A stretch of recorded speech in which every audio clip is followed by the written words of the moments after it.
Magandang tanghali. Nandito tayo ngayon. Ayan, oh. Di ba? Napakaganda po dito ng kanilang pwesto. Oh. Lahat ng mga dadaan na tricycle, ayan, bibili. So, mayroon akong papakita sa inyo na kakaibang ampalaya.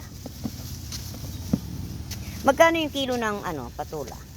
60. 60. Kamatis? Kamatis, maganda kamatis. 80 na lang. Talong?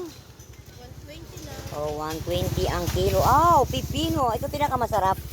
Pino, 50 lang dyan. O yan, mura lang. O di ba? Ang gaganda pa ng kulay ng pipino. O, ito ang sinasabi ko sa inyo. I-chat nyo agad si Ate Belen para bumili kayo. Oo, PM lang kayo at hakutan ko kayo ng gulay. Sariwa talaga yun, hindi totoo yun. Ayun o. Sariwa! Mm. Pati nagtitinda. Oo.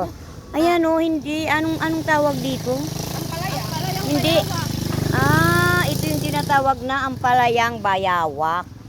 Oo, tingnan nyo yung kanyang hugis.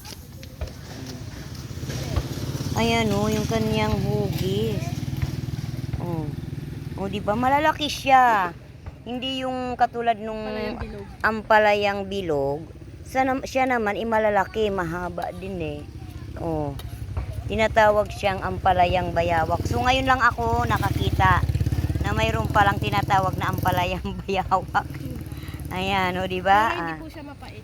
Hindi siya mapait? Hindi po. Talaga? O ayan guys, pag nakita kayo dyan sa ating lugar, sa mga lugar ninyo, hindi mapait daw o ampalayang... Ito po yung palayang totoo yun.